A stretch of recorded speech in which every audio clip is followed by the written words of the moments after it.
Good morning, dear students. Today we are going to study the topic Wuchereria bancrofti. As you all know, it causes filariasis. So just open the PPT side by side. I'll explain it to you accordingly. So the first topic is aim. In the PPTs, we'll study the morphology, life cycle, pathogenicity, and lab diagnosis of Wuchereria bancrofti. This is the pathological condition caused by infection of filarial nematodes which are transmitted by different vectors. In this, the infection occurs in blood vessels, lymphatic system, connective tissues and serous cavities. In the next slide, we'll study that the classification is based on this only. It is a disease of tropical wormlands. Classification of filariasis is based on the area of the body which the worm mainly affects. So the filariasis is classified into three: lymphatic filariasis, subcutaneous filariasis and serous cavity filariasis. In lymphatic filariasis, the lymphatic system is affected and it is caused by Wuchereria bancrofti, Brugia malayi, Brugia timori.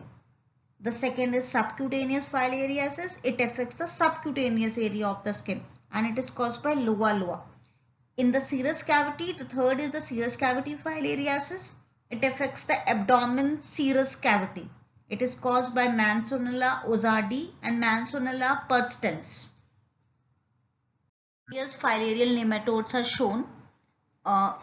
Once the question has been asked, describe various microfilaria with diagram. So just study this with figure and just note down 1-2 difference from book and study it accordingly. Lymphatic filariasis is caused by Wuchereria bancrofti, Brugia malayi and Brugia timori. All the three filarial nematodes are shown in the figure. Just have a look on the figure. Now we'll study Wuchereria bancrofti, as we have Wuchereria bancrofti in syllabus only. Wuchereria bancrofti, as told in the previous lectures, causes lymphatic filariasis. It is the most common and widespread species of filaria infecting humans. Now we'll study the habitat. So where it lives in the lymph nodes and the lymphatic vessels of human only. So the predisposition of Wuchereria bancrofti is the lymphatic system. Now the geographical area or the distribution where it is found. It is found in the tropics and subtropics of Asia, Africa and South America. But a large number of cases are reported in India of filariasis. The filariasis is endemic along the banks of large rivers. Study the morphology of adult worms. That is how long they are, what is their sizes and what is the difference between male and female worms. So the adult worm are long, hair-like, transparent nematodes, often creamy white in color like the white thread. They are filiform in shape and both ends are tapering. Now there is slight difference between the male and female. The male measures 2.5 to 4 cm in length and 0.1 mm in thickness. But the female is longer and thicker compared to male. The female measures 8 to 10 cm in length and 0.2 to 0.3 mm in thickness. The tail end of male is curved and contains two spicules of unequal length, whereas the female, the tail end is narrow and abruptly pointed. In the next slide, I have given the diagrams of both male and female worms. You can just have a look and compare it with these measurements. The females are ovoviviparous, that is they lay eggs with well-developed embryos. Adult female and adult male Wuchereria bancrofti. Just have a look and compare it.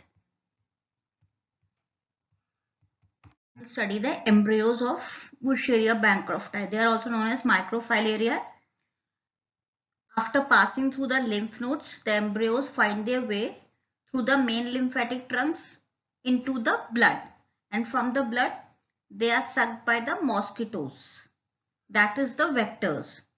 So the characteristics of embryos are they are actively motile, but they are motile within the sheath. As the embryos are enclosed within the sheath, just have a look at the diagram on the next page. They are colorless, translucent body. They have a pointed tail. And here again the females are larger than the males.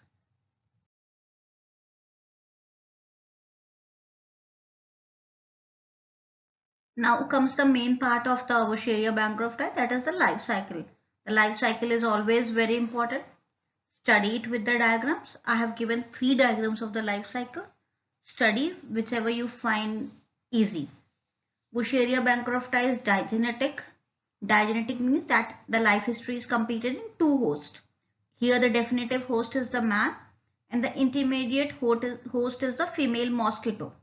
Mostly it is Culex, but sometimes Aedes and Anopheles can also play a role.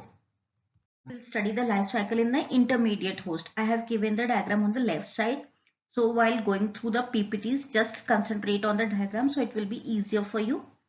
The sheathed microfilaria, as I already told that the microfilaria is enclosed in a sheath that is ingested by the mosquito when it bites, that is during the blood meal. As it reaches in the stomach, the microfilaria sheds its sheath within 15 to 13 minutes and it penetrates the stomach wall within an hour or two and migrate to the thoracic muscles, and so the first stage larva is formed.